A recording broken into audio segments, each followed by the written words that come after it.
I think this is very urgent. The Pope has made an announcement that Christians should not try to convert anybody. Now, this is absolutely mind-boggling. This is astounding. It happened this last Friday, December 20. The Pope was giving a talk to some high school students in Rome, and one of the students asked the Pope, saying, how do you deal with atheists and people of other faiths? The Pope responded, Christians should never proselytize, and that any who do are not truly Christians. He insisted, we're not living in the time of the Crusades. The Crusades? Well, that's astounding, because popes through history encouraged the Crusades. They sponsored, they funded the Crusades, they rallied and recruited people to go to the Crusades.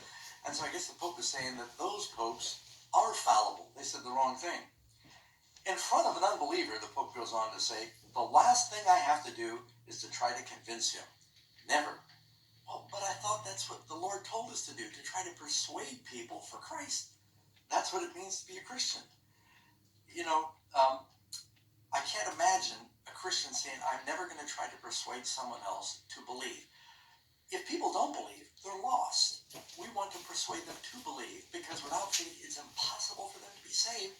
And all they have to do is look forward to is the lake of fire.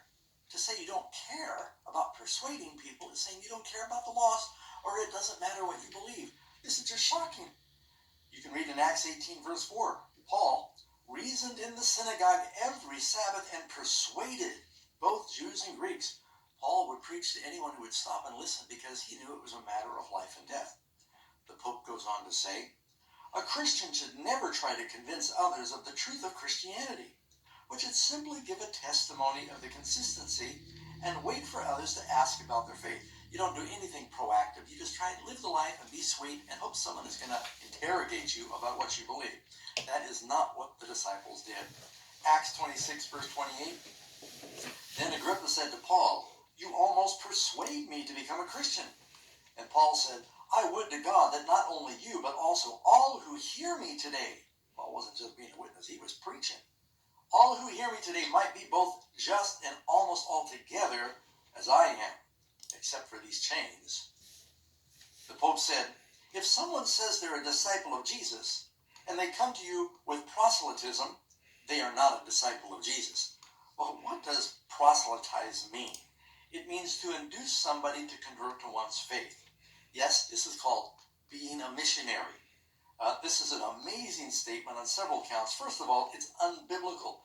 Jesus tells us that we should proactively go everywhere and preach the gospel to try to persuade people to believe. Mark 16, verse 15, at the end of Mark's gospel, go into all the world and preach the gospel to every creature. He who believes and is baptized will be saved. He who does not believe will be condemned. They're lost. So there ought to be an urgency for Christians to try to persuade. Jesus is telling us that we're supposed to fish for men. You can't just hope the fish are going to jump in the boat. You got to go out to where the fish are and try to persuade them to bite the hook, persuade them to go into the net. It's something that is aggressive, it's proactive, and the Pope is saying, no, if you do that, you're not following Jesus, you're not a Christian. I'm sure that Catholics around the world are absolutely stunned by this, because through history, hundreds of thousands of Catholics have gone out as missionaries, priests, and convents to persuade. And granted, a lot of their methods were not good. Sometimes they used force, and that's not appropriate. Not all did. Some were doing it through ministry. Many died trying to do mission work and persuade others to be Christians, aggressively persuade, and they turned them into saints. So what is the Pope going to do with all those Catholics that were turned into saints for their proselytizing? I'm speechless, as you can tell, that the Pope is saying this. This is a 180-degree change from what their teaching of their church has been.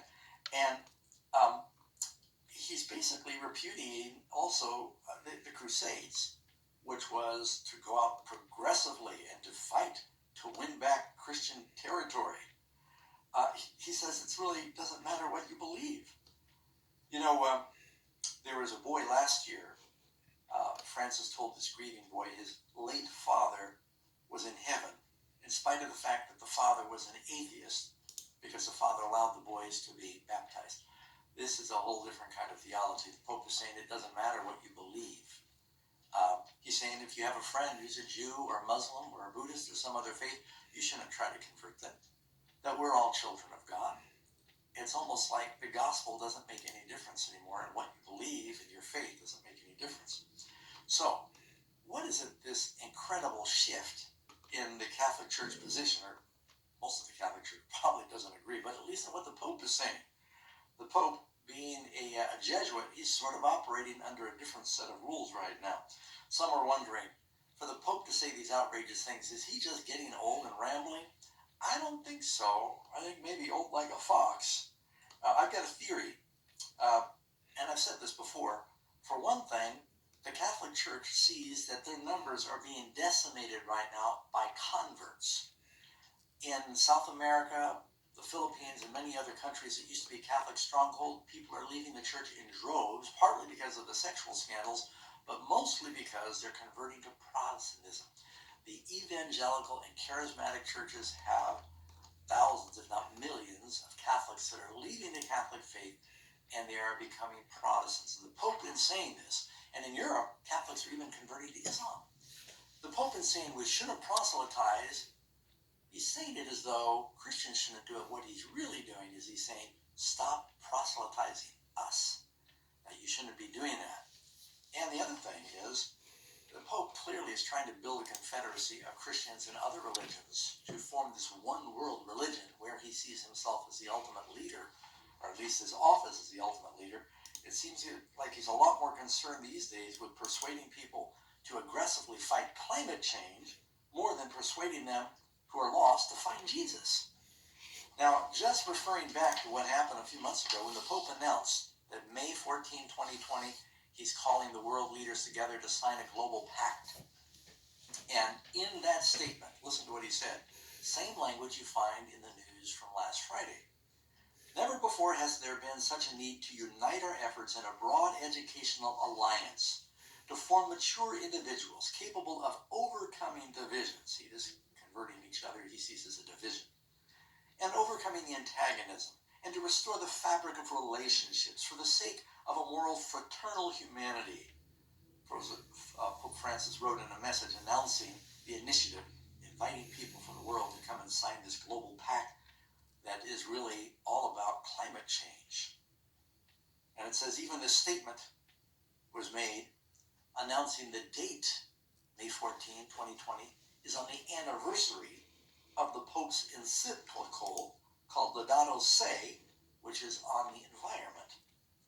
And so he goes on to say in that same statement, we need an alliance, in other words, between the Earth's inhabitants and our common home, between the people and the planet, in which we are bound to care for and respect, Francis wrote.